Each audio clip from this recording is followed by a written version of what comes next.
Good afternoon, ladies and gentlemen. It's a pleasure being here with Rai. I'm from a hospitality background from the hotels, but I've been learning a lot about the retail industry, though the particular subject that we're all commonly tied down with is customer service, and that's why I'm here this evening, this afternoon. I've been told to move this session pretty fast, and I'll try to do that as fast as I can.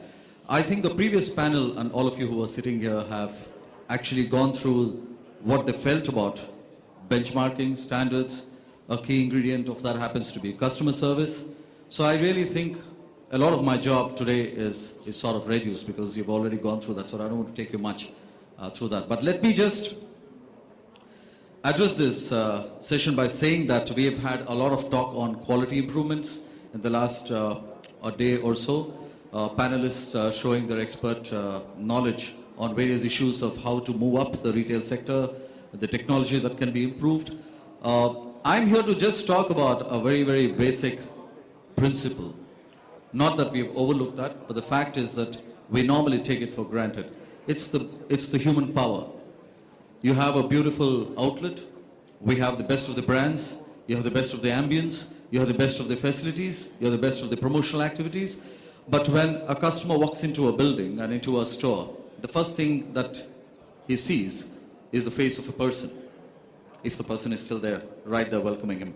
And that's what we're going to talk about today. And most of the retail businesses, when we've seen a lot of surveys and studies, says that they lose a lot of customers because they feel ignored. So they know what they want to buy, or they perhaps are there just for window shopping, or they're perhaps there to get someone to create the curiosity within them so that they can go ahead and buy. But we know that shoppers feel that it's a very delightful experience to buy something.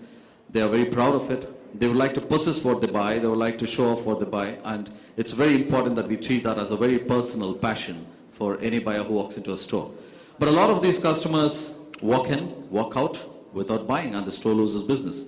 And here is why some of them do that.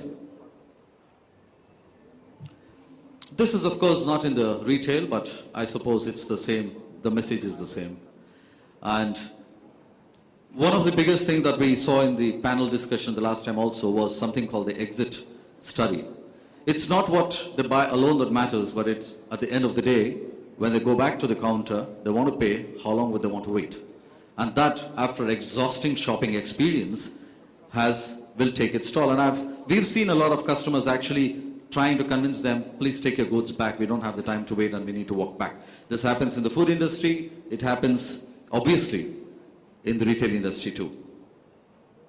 There's something that I picked up trying to understand what messages were, and the basic premise of problems that we're all facing today in the customer service is understanding customer service itself.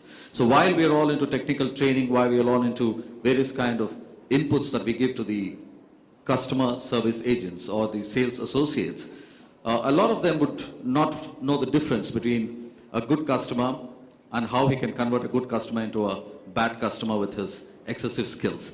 And this cartoon sort of made a lot of ironical sense when he goes to his boss and says that, well, I don't know what service is, but somebody is demanding that. And here's another one, which is about end of the day, you do your audit, and then it throws up a figure which beautifully says that, well, we don't have to be busy anymore. That's the good news. We can spend time with each other. That's a husband and wife, incidentally. So, and the bad news is that they don't have any more business. We picked out some feedbacks, actual feedbacks from visitors to retail stores, and the summary of the feedback was that whoever sells the goods, it's better that they also start using them, or they know some information about that. Only then they can be selling it well. And here is an example of a shoe store where one of the best questions that was asked by a retail sales associate was, what kind of running habits do you have? And they seem to be knowing everything, as you can read this. They also wear the branded shoes. They also use them, so they're able to convince the customers better. So it says the brand owners have to make the sales folks use the product and get into the brand they sell, and that's when they'll be able to convince the customers. What kind of running stride